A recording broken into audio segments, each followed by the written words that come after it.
The Aston Martin Valkyrie is one of the most eagerly anticipated road cars ever. Designed by F1 genius Adrian Newey, it promises to be extraordinary. But so far, hard facts have been a bit thin on the ground. Now, however, we're here at Cosworth to see and hear for the first time one of the most crucial parts of the Valkyrie, its engine. So here it is, in all its glory. 6.5 litres, 1,000 brake horsepower at 10,500 RPM, a naturally aspirated V12. But as exciting as those numbers are, and as beautiful as it is to look at, static, sleeping, that's not what we want. We want to hear what it sounds like. So here it is.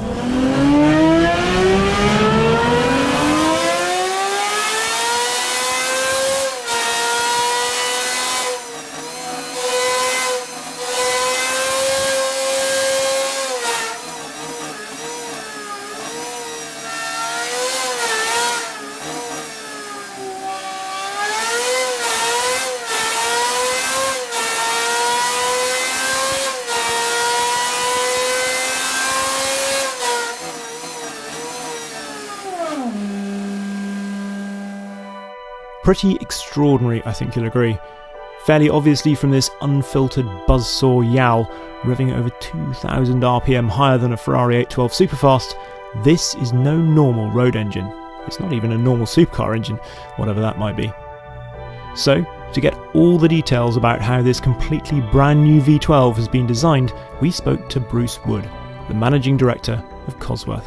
Let's start off with the fact this didn't actually start as a V12, because the first ones you tested were 3-cylinder, is that right? That's right, absolutely. We know that to go from a blank screen to having the first running engine was going to be of the order of 12 or 13 months. And because of the sort of conflict of needing to meet emissions and needing to deliver such a high power per litre, we knew there was a very big challenge there. What we did not want to do is wait 13 months to prove to ourselves that we'd met that challenge. So we took a 4-cylinder engine that we already had, and we designed and manufactured a 3-cylinder cylinder head for that, which was an absolute replica of 3 cylinders of the Valkyrie design. And we were able to get that up and running within about 5 months. So from the start of the program, we had a 3-cylinder engine, which was an absolute quarter of the Valkyrie, because we have 4 catalysts, so each catalyst serves 3 cylinders.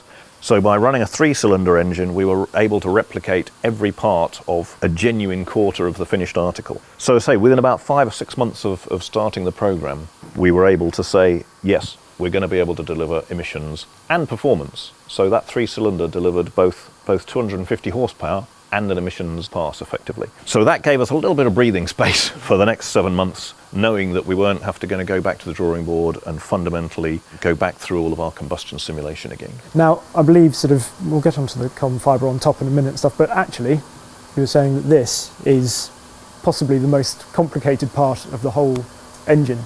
Yes, because the engine is unique in the vehicle in being it's the only road car in the world with a fully structural engine. So by fully structural, it's motor racing Formula One experience. So basically, if you took this out, then exactly. Take the engine out, and there's nothing joining it just flops down on the road. There's nothing joining the front and rear if you take the engine out. So very unusually, not only does the engine structure and architecture have to sustain the internal loads generated by 12 explosions inside, but it has to take all of the vehicle loads. In a vehicle like this, with Adrian Newey at the helm, then aerodynamic loads were always going to be enormous. And so the aero loads, if you imagine, are trying to break the engine out of the car. So they're putting these top mounts in compression, the bottom mounts in tension. The gearbox bolts rigidly onto the back of the engine. All of the suspension loads go into the gearbox, go into the engine. So all of the cornering loads are trying to twist the engine off the back of the car. It's a V12, so it's pretty long.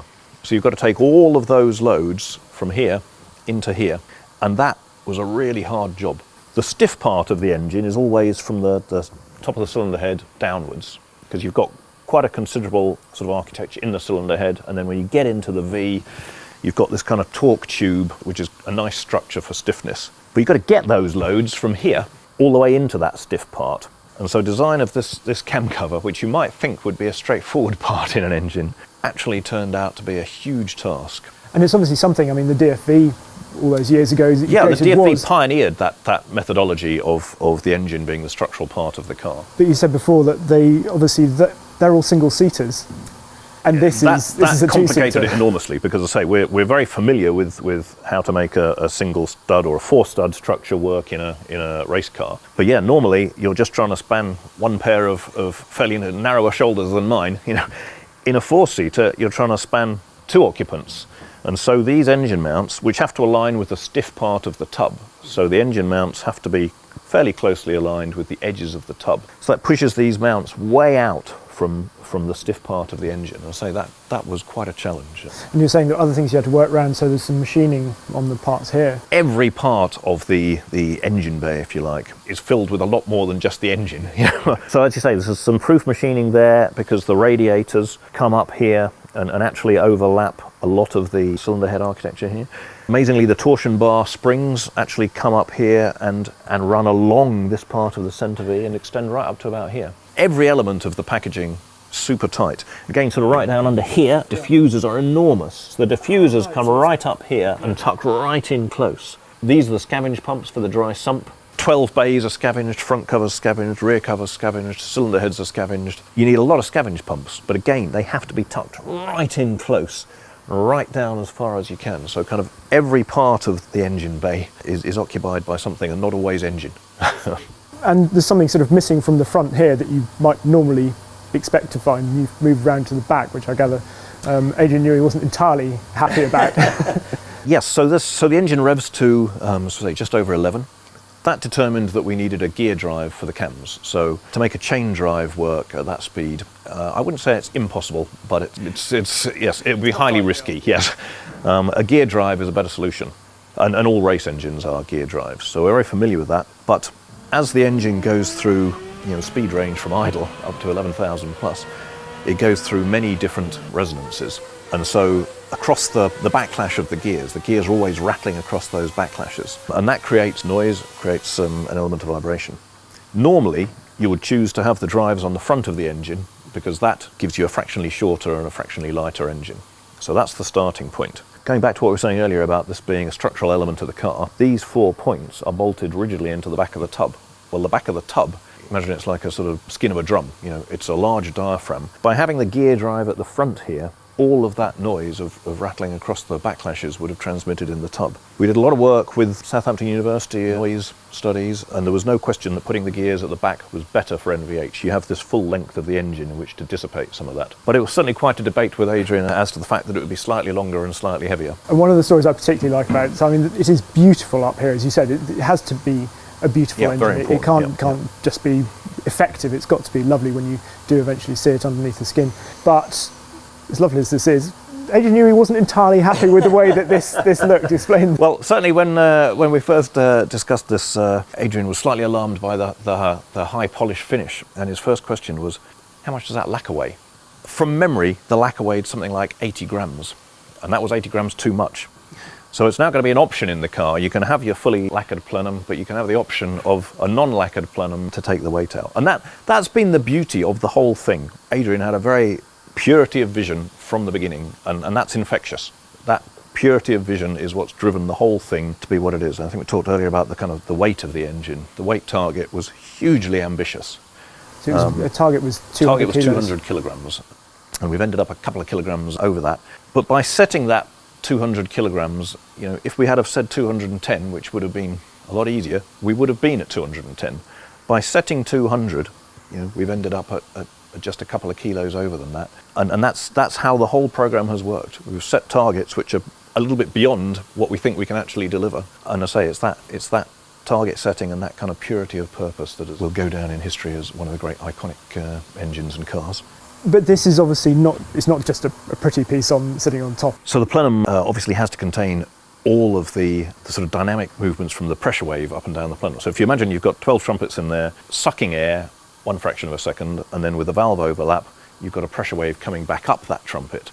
So with the 12 cylinders, you end up with a very high amplitude pressure wave moving up and down the plenum. And it's important to synchronize a pressure wave moving towards a trumpet at the time the trumpet is breathing in, rather than the time it's breathing out. So there's a lot of engineering going into the shape, and the interior shape particularly, to get the pressure wave in the right place during the right cycle.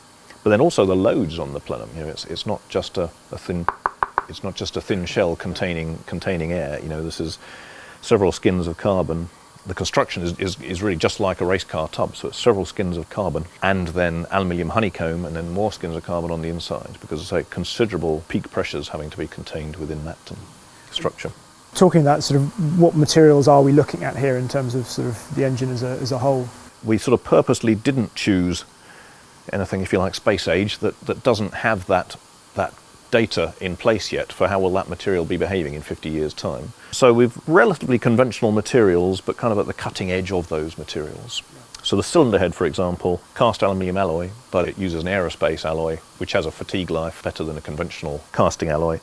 But it's an alloy that isn't even used typically in motorsport. It's very hard to cast, it's very expensive. This is one of the few engines in the world where you could sensibly use it.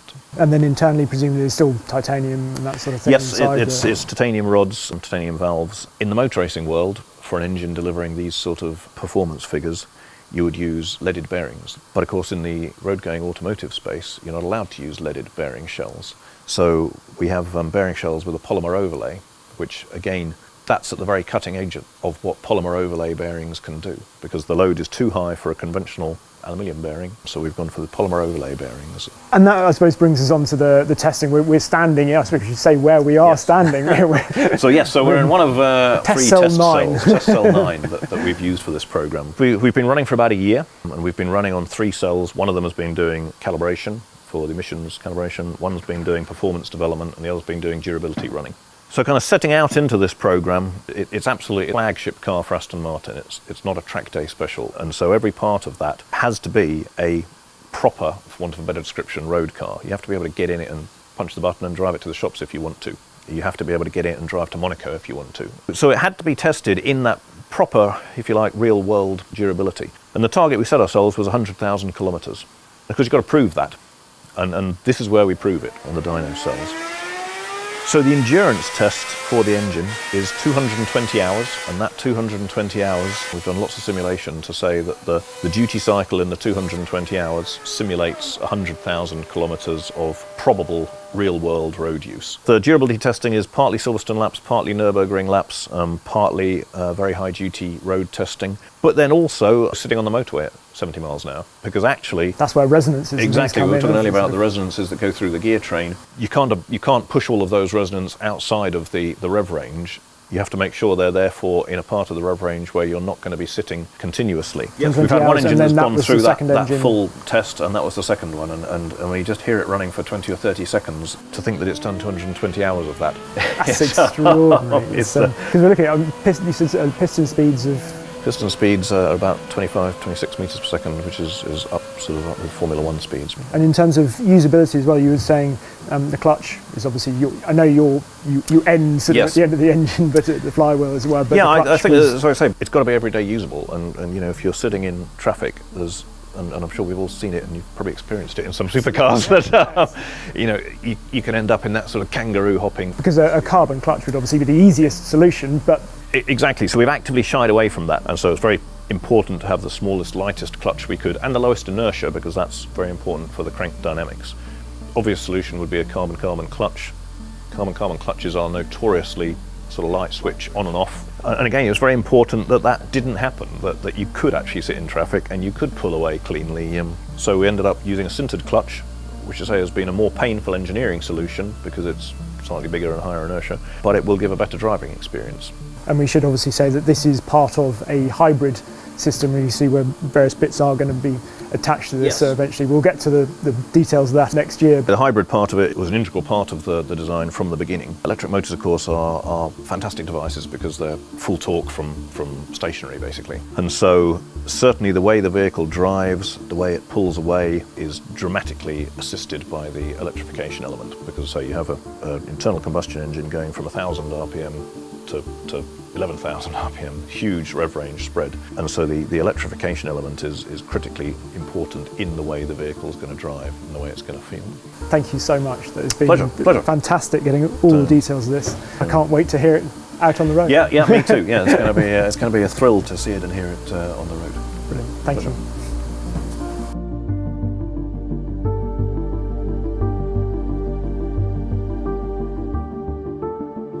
So there we are, the incredible, the beautiful V12 for the Valkyrie.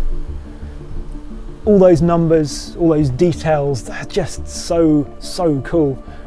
But the one thing that's really going to live with me is the sound, hearing it on that dyno. Those cells are meant to be soundproof. Only things like F1 engines or World Superbike engines can be heard out with them. And that engine revving to 11,000 RPM. We're going to find out all sorts of other technical details over the next sort of weeks, months. The aero, the suspension, the hybrid system. But for now, what I'm really pleased about is that that engine, the heart of the car, passes the crucial test. Makes the hairs on the back of your neck stand up.